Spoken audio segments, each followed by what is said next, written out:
Good morning. Hope I'm live. Yeah, I think I am. Good morning, everybody, and I hope you had a lovely Mother's Day weekend.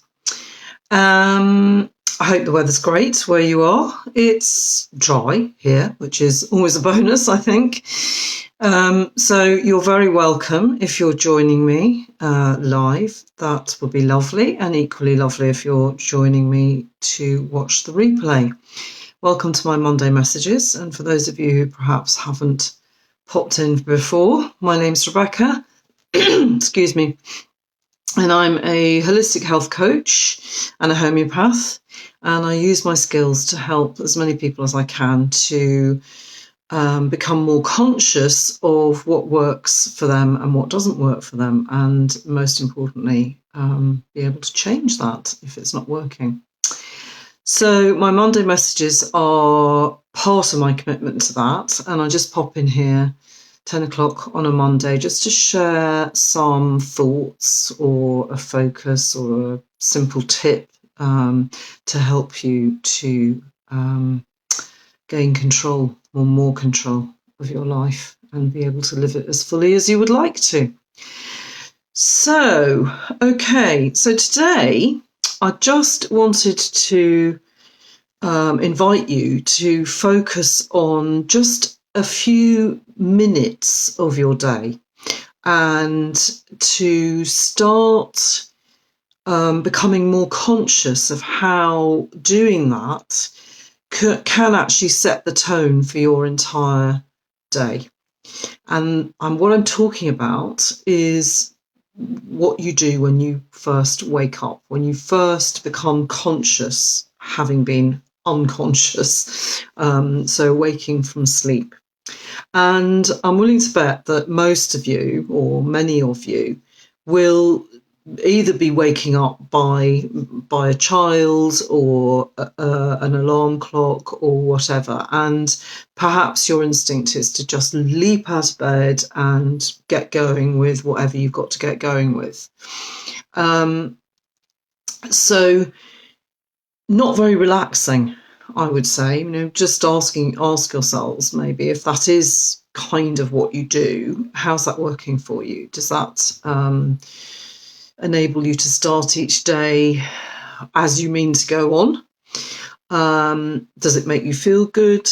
Do you think that you're giving yourself the time to actually transition from being unconscious to being conscious, to fully wake up, and fully wake up not only mentally but actually in your body as well? Because obviously everything has been not completely, but it has been put on hold for the night, because that's when we do all our repairing and restoring and rebalancing and all of those things that are essential to maintain our health, and our health physically, mentally, and emotionally and spiritually.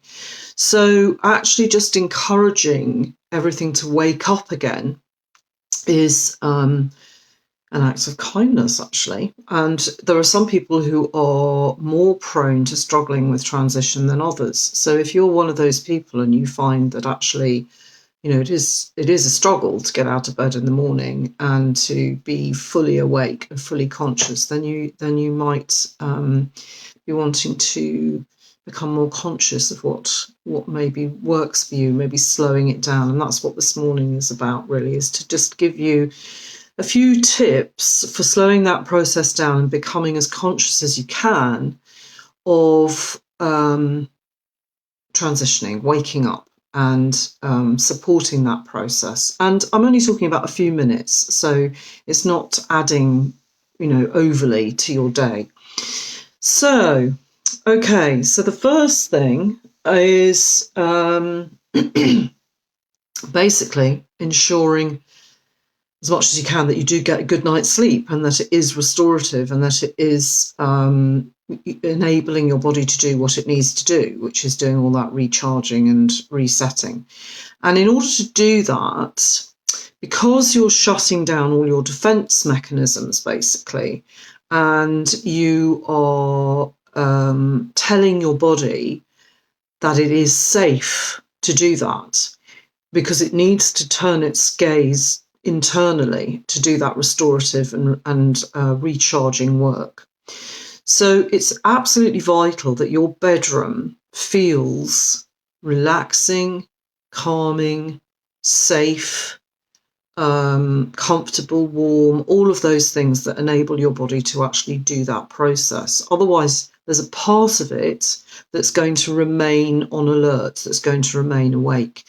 And obviously, there are lots of things that might feed into that. And insomnia, can be a very big problem for some people, and obviously needs a deeper investigation as to why that might be the case. But this morning, I'm just going to give you one tip, which is get those devices out of your bedroom. Do not have laptops, phones, anything like that, computers, anything in your bedroom.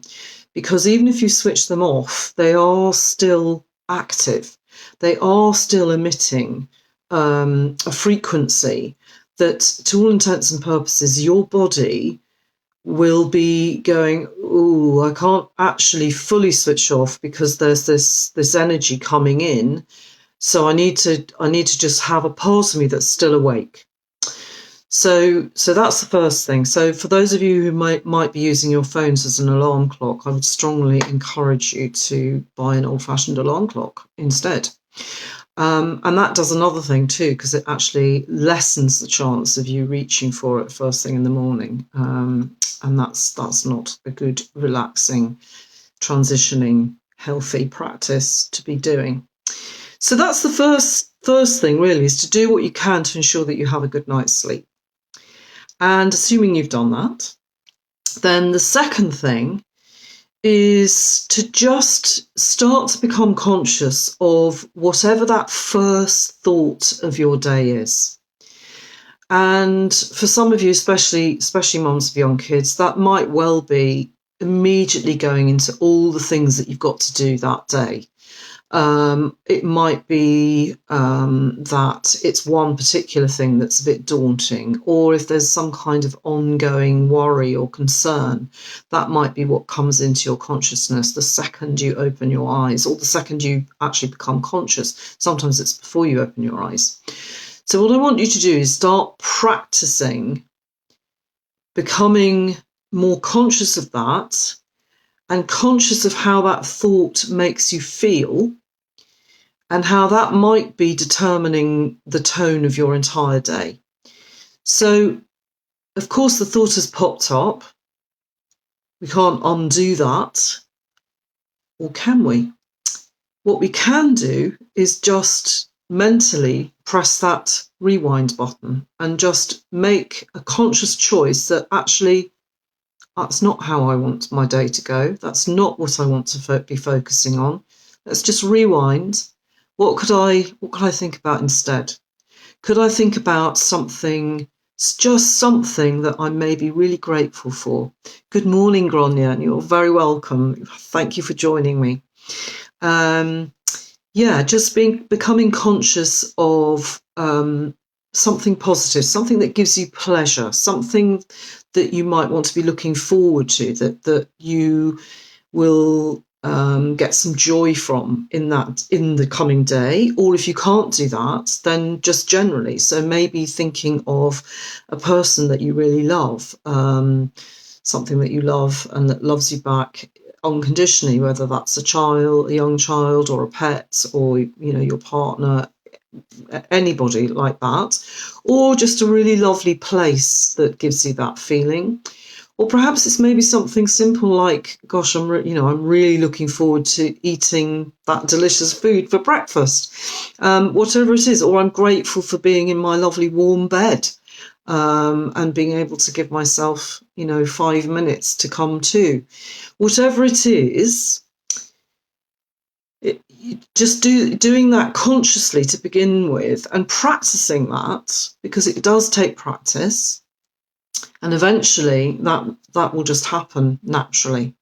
And so by doing that, you will be much more likely to set the tone, certainly for the next few hours, and perhaps for the whole day.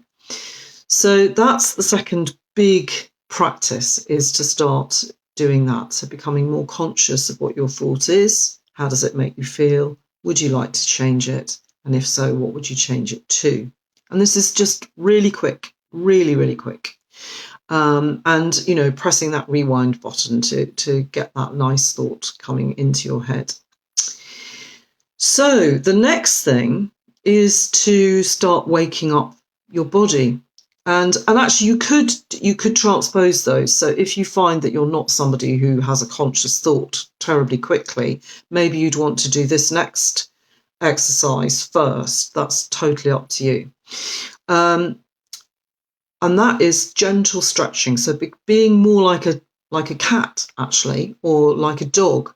And if you watch them coming to from sleep, they don't often get straight up and leap out. They'll be stretching the arms, they'll be stretching the feet out and stretching the whole body, even stretching the fingers, beginning to move your fingers and just feel into those joints a little bit. And the other thing is to gently move your head from side to side, and remembering that the connection with your neck to the rest of your spine is a ball joint. So you don't want to be doing this jerking movement. You want to be softly, gently moving the head from side to side.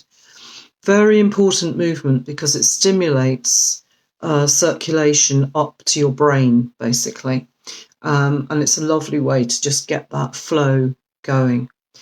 And when you've done a few of those stretches, just rolling onto your side and sitting up on the edge of the bed, feeling your feet on the ground. And I would encourage having a drink of water, preferably warm water or body temperature water at this stage. So maybe thinking the night before, just having a little thermos flask of warm water by the bed, or just the water that you've got by your bedside, whichever works for you.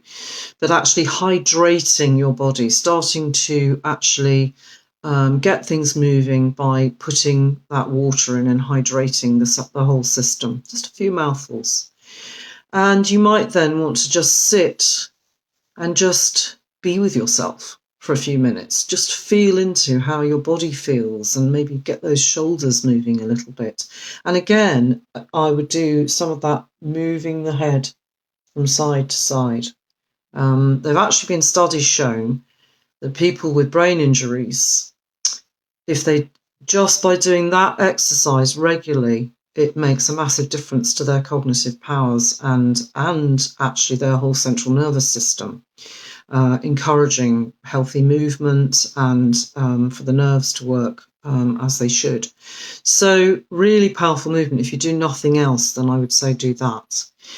And then standing up, and perhaps if you've got time, maybe doing a few more of these stretches, stretching a bit further, and then being ready to go off and do whatever you need to do to start your day. And I'm not talking about ages here, although you can, obviously, if you want to. You could do, if you're doing yoga or qigong or anything like that, that's a brilliant time to start doing that. But if you're not doing that, or that's not the time of day that you do it, just giving yourself those few minutes at the start of the day to set yourself up the way that you would like your day to go. So waking up properly, waking up the body, waking up the mind, choosing which thoughts you'd like to start your day with, and then heading into the day, whatever that may hold for you. So I hope you find that useful. Do let me know. Actually, let me know two things. How you get on, as ever, that will be lovely. But also, if there's any other little practice or tip or anything that you do first thing, and I'm talking really about the first thing being your first conscious thought, rather than necessarily your morning routine once you get up, although that's great as well. You never know, it might help somebody else. So let me know, pop it in the comments below. As ever, if you need any more information about working with me or how I work, then do click on the link in the post with this video. And you can also book a free call with me, and you can ask me whatever questions you'd like to ask me. We can have a chat for up to 30 minutes if that's what you need. Have a great week. Enjoy the spring weather, and just be conscious of those first few moments of your day. Thanks for watching.